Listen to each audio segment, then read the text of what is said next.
Salut les gars, j'espère que vous allez bien. Je vais vous analyser aujourd'hui une partie qui a eu lieu au sommet du classement de Dofus Arena entre deux joueurs d'exception. À gauche, Optimus, le retour, 28 victoires, 5 défaites. On me dit en plus dans l'oreillette qu'il y a 2 défaites qui sont des décos. Donc j'ai envie de dire, les stats parlent d'elles-mêmes. Niveau 20, je crois qu'il est classé 10 quand il joue cette partie. Il est passé classé 2 juste après. Et en face, Trapper Fou, je pense qu'on l'a tous croisé un jour. C'est un joueur qui est spécialisé dans l'utilisation de trappes. Niveau 16, donc voilà. Un très bon joueur aussi, 9 victoires consécutives. Je vais commencer par vous analyser les deux équipes. Et ensuite vous expliquer c'est quoi un peu l'enjeu de la partie. Alors, analyse rapide des deux équipes. Donc vous voyez le Trapper Fou, il joue une trappe 3P, donc c'est-à-dire 3 persos, que les anciens joueurs connaissent parce que c'est une équipe qui a été utilisée par Waltoa, ancien classé 1, objectivement peut-être un des meilleurs joueurs en fait que j'ai vu de ma vie sur Dofus Arena. C'est une équipe qui est très difficile à jouer, qui a énormément de possibilités. Donc le concept c'est quoi? Le Stram va mettre un piège mortel. Le piège mortel, si un ennemi va dessus, ça fait 85 de dégâts bruts. Le premier panda va balancer le deuxième. Le deuxième panda, vous pouvez voir qu'il a 6 PM, 140% d'esquive. Il va taper un sprint, attraper un joueur de l'équipe adverse, le balancer dans le piège mortel, revenir en courant. Donc il va éliminer comme ça un joueur de l'équipe adverse avec son piège mortel. Piège mortel a 6 tours de relance, donc il a 6 tours et il saura pas trop quoi faire. Mais si, il saura quoi faire parce que son panda qui a 8 PA peut faire 2 flasques explosives et du coup sa team peut se reconvertir en team pilier flasque explosive. Donc concrètement, il lance avec son premier panda le deuxième panda fait 2 flasques explosives, puis il revient. Et après il a énormément d'éléments pour se défendre. Il a le lancer tout simplement qu'il peut faire sur les ennemis pour les repousser, coup sournois pour repousser les ennemis, la brume et même des Célestines. Bon, je vais analyser l'équipe de Optimus, le retour. Allez, on va regarder ça. Je vois qu'il y a des pseudos intéressants. J'en ai loupé un, j'ai loupé le Sacrieur. Les pseudos Optimus, Prix Optimus, je le jure. Je te jure, God qui... Bon, je pense qu'il s'est un peu gouré sur les initiatives, mais on a tous compris la phrase qu'il a voulu dire. Alors, c'est une team qui est assez complexe, ça. Donc on voit que c'est un bon joueur, parce que c'est vraiment pas du tout une team facile à jouer. Donc vous voyez, regardez. Il y a un Sacri qui a attirance et assaut. Donc ça s'appelle... À partir du moment où vous avez un Sacri comme ça, on appelle la team une team isolation. Car le concept, c'est que s'il a la ligne de vue, il va faire attirance pour ramener un ennemi à lui, assaut pour échanger les positions. Donc l'ennemi se retrouve isolé dans son équipe, d'où le nom isolation. Et après, il a tout ce qu'il faut pour le maraf, il a tout ce qu'il faut pour le bolos. La faiblesse qui enlève 20% de résistance, beaucoup de dégâts, et surtout la fascination qui fait passer le tour de l'adversaire. Donc il peut l'isoler, le facile pour lui faire passer son tour, et en fait ça fait que du coup il a 2 tours pour l'achever. En dehors de ça, on peut aussi considérer que c'est une équipe couteau suisse, dans le sens où elle a énormément de sorts qui counter à un type spécifique d'équipe. Donc regardez, il a une trêve. Trêve, c'est fort pour rush, par exemple. En plus, il a une debuff. Donc, en fait, il peut faire trêve. Donc, trêve, vous savez, ça fait que plus aucun dégât ne peut être fait pendant le tour. Mais avec mot de jouvence, il va retirer le buff de la trêve à une personne de l'équipe adverse. Donc, ça fait qu'en fait, il y a un seul gars qui pourra se prendre des dégâts et c'est un gars de la team adverse. Il a tout ou rien, un sort vraiment sous-estimé, je vous le dis. Tout ou rien, ça fait perdre 20% de la vie totale aux 2 équipes. Mais ça les soigne de à peu près 6-10. Et en fait, ça fait que sur tous les persos qui ont plus de 80 PV, ça leur fait beaucoup de dégâts. Ceux qui ont moins de 80 PV, ça leur fait pas de dégâts. Donc lui, en fait, il s'en fout un peu. D'autant plus qu'il a mode revitalisant. Roulette qui fait que quand vous utilisez des PA, vous perdez de la vie. Enfin bref. Son équipe, c'est une équipe isolation. Et qui a comme force que si jamais l'adversaire ne s'approche pas, il peut lui entamer sa vie avec tout ou rien et roulette. Et lui balancer des bouffes-tout dans la gueule. Du coup, c'est quoi l'enjeu de la partie? En fait, l'enjeu de la partie, c'est que pour notre ami Optimus le retour, c'est quand même embêtant. Parce que déjà, les trappes, c'est fort contre les teams 5 perso. Parce que vous savez, la trappe, c'est 85 de dégâts bruts. Une team 5 perso, bah, il se fait one shot en fait. Tout le monde se fait one shot par la trappe. Et en plus, c'est aussi une team flasque contre une team 5P. Et on sait que les teams flasque counter les teams 5 perso, 6 perso, parce que c'est des dégâts de zone.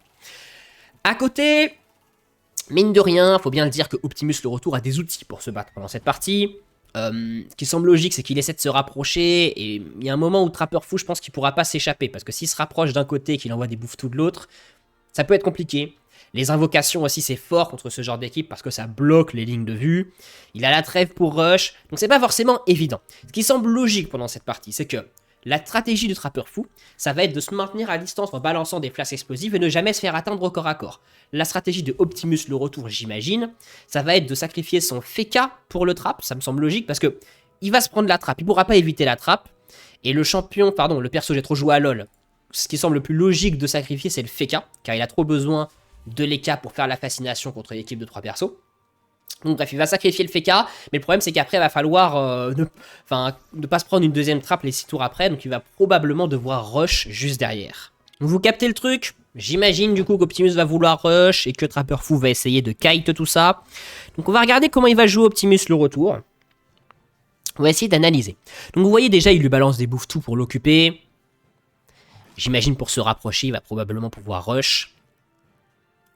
Il s'est pris, j'ai pas regardé au début, je sais pas s'il s'est pris une place explosive, j'ai pas encore bien vu parce qu'en fait j'étais en train de vous expliquer les équipes. Donc ça y est, vous voyez la strat qu'il est en train de faire, c'est exactement ce que je vous expliquais tout à l'heure. Il lance son panda là j'imagine, hein, va faire flasque explosive et revenir. Donc en fait c'est du hit and run flasque explosive. C'est pour ça que c'est très fort comme team. Hein. Parce que c'est une team en fait qui peut faire plein de choses. Voilà, double flasque explosive, vous voyez. Donc ça fait 2 fois moins 16 à 2 personnes. C'est quand même difficile de soigner ça avec mots revitalisants, quoique, et c'est là la force de sa crayeur transposition, il peut échanger la personne qui se prend la flasque, étant donné qu'il se soigne à 10 par tour, c'est peut-être tankable. Mais il faut qu'il se méfie, parce que même s'il temporise comme ça, il va quand même finir par se faire tuer par la trappe. Donc j'imagine qu'il va devoir rush en fait. J'ai du mal à voir comment il gagne cette partie sans rush à un moment. Hein. Que vous voyez, s'il rush pas, il va se faire trap un perso, il va chill ses tours, il va se faire trap un deuxième perso, enfin, c'est finito pépito, quoi. Petit bug de replay. Faut relancer, hein. Quand il y a un bug de replay comme ça, faut faire pause, remettre.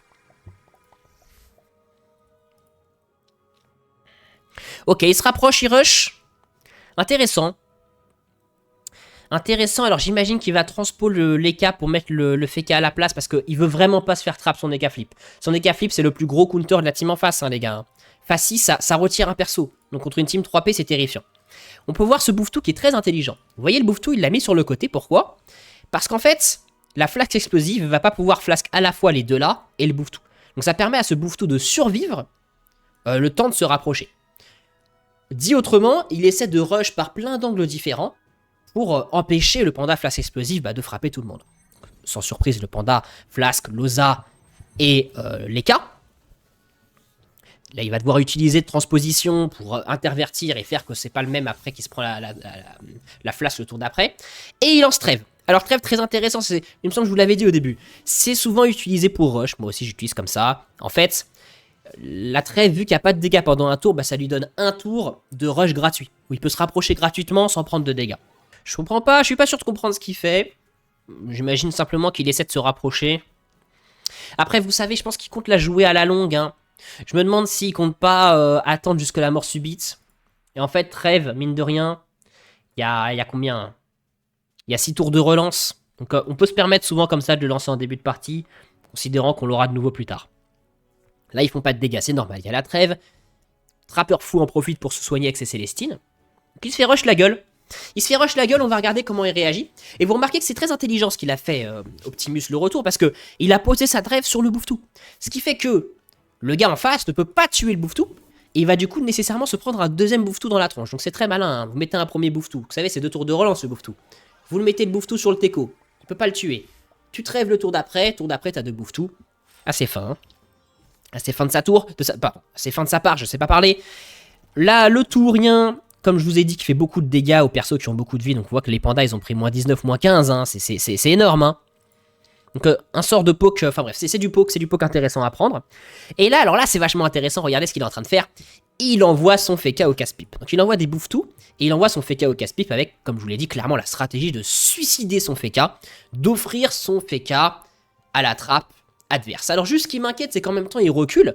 Et c'est pas tellement dans son intérêt de reculer. Parce que s'il recule trop, le Trapper Fou va juste temporiser et lui balancer une deuxième trappe. Bon, mine de rien, là, sur le court terme, sur ce tour-là, c'est quand même très intéressant parce que, en fait, il est en train de faire reculer Trapper Fou.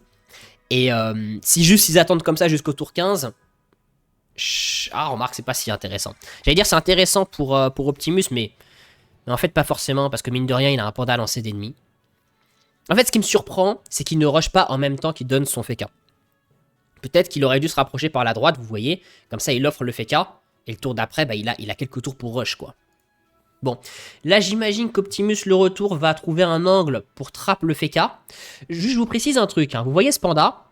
Il a 140% d'esquive, donc ça veut dire qu'il peut tacler les Bouffetous, là, et aller chercher le Feka. Donc j'imagine qu'il va trap. Effectivement, il utilise son piège mortel.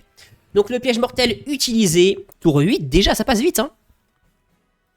Piège mortel utilisé, un joueur de moins, ça se joue maintenant à 4 contre 3. On va regarder comment va faire Optimus le retour pour gagner cette partie à 4 contre 3, alors qu'il est très éloigné, hein. Ce qui n'est pas dans son intérêt. Il va se prendre des flashs dans la gueule. Alors après, là, je me dis qu'il a peut-être beaucoup trop avancé son panda. Oui, en fait, oui. Il a vraiment trop avancé son panda pour caser une trappe. Et c'était peut-être calculé de la part de Optimus. Je me demande si c'était pas calculé. Le fait de lui proposer, en fait, cette trappe empoisonnée. C'est un cadeau empoisonné, la trappe qu'il lui a fait. Parce que certes, il a pu trap un joueur, mais regardez où se retrouve son panda. Et il est en train de se faire bolos allumé par cet Eneripsa. Artisade. Regardez, moins 15. Bam. L'éclair, moins 13. Ça rigole 0. Ça rigole 0 côté Optimus. Le retour qui balance un 3ème bouffe-tout grâce au dieu aux Amodas. Doit-on parler de chance? On va plutôt dire que c'est du calcul. Le fait qu'il est dieu aux Amodas. Mais bon, objectivement, il a quand même joué assez intelligemment pour réussir à avoir 3 bouffe-tout, hein, comme je vous avez expliqué, hein, avec sa technique de la trêve pour en avoir 2. Le dieu Oza qui tombe au bon moment pour avoir le 3ème. Très bien. Va-t-il réussir à tuer le panda? Pas évident, parce que ce panda, la force qu'il a, c'est qu'il peut juste balancer le bouffe-tout, revenir dans son équipe et se faire soigner. Donc là, il faut vraiment qu'il rush, hein.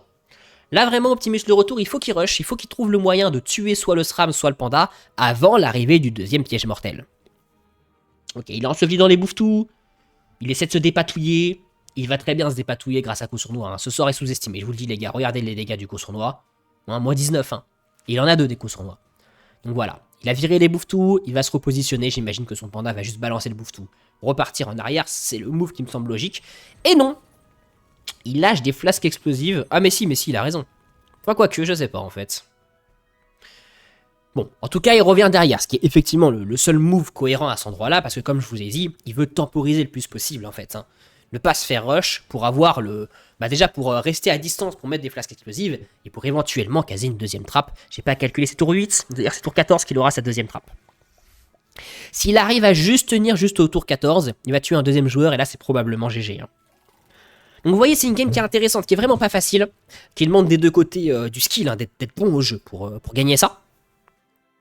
Et on voit que c'est globalement deux bons joueurs, parce qu'ils adoptent les stratégies qui semblent logiques, il n'y a pas vraiment eu d'erreur. Si ce n'est, je me demande si le piège n'était pas empoisonné, mais visiblement pas tellement, parce qu'il a réussi à rapatrier son Pandawa dans son équipe. Ok, il reste derrière, vraiment c'est ça sa stratégie. Donc là, ce qui me semble logique, c'est qu'avec son panda, il va juste double flasque et se repositionner. Et il va courir, essayer de s'échapper comme ça. Ok, il rush, clairement. Clairement, Optimus le retour, il perd pas le nord, hein. Il a compris qu'il fallait rush là-dessus. Vous voyez roulette, le combo roulette et revitalisant, comment c'est intelligent. Je sais pas si vous voyez le truc, hein. Roulette, ça fait que vous perdez des PA quand vous utilisez un sort. Mais revitalisant, ça soigne les gens autour de Lenny et Lenny lui-même. Donc en fait, il ne perd pas de vie avec la roulette. Il envoie un 2ème bouffe-tout. Ça rush, clairement ça rush. Comment va faire Optimus de retour pour atteindre son adversaire? Comment va faire Trapper Fou pour s'échapper de cette équipe qui est en train de le rush? Mine de rien, avec 2 Pandawa, t'as de quoi t'échapper, hein. Faut dire termelé, hein. Ah, il décide de... Ok, non, pourquoi pas. Ok, donc je pense oui, il va juste dégager les bouffes-tout, se casser en courant. En fait, ce qui m'aurait semblé logique, c'est qu'il s'échappe par la droite. Je fais juste une petite analyse, que les tours passent vite quand même en replay, on n'a pas trop le temps de réfléchir. En fait, il n'a pas de guigne des K-flip. Ce qui m'aurait peut-être semblé logique, c'est qu'il s'échappe par la droite pour gagner du temps. Parce que à droite, il a que son Eka flip, les sacriers à gauche, donc il peut pas le repositionner. Est-ce qu'il aurait pas pu juste double flasque là-dessus, partir à droite en fait?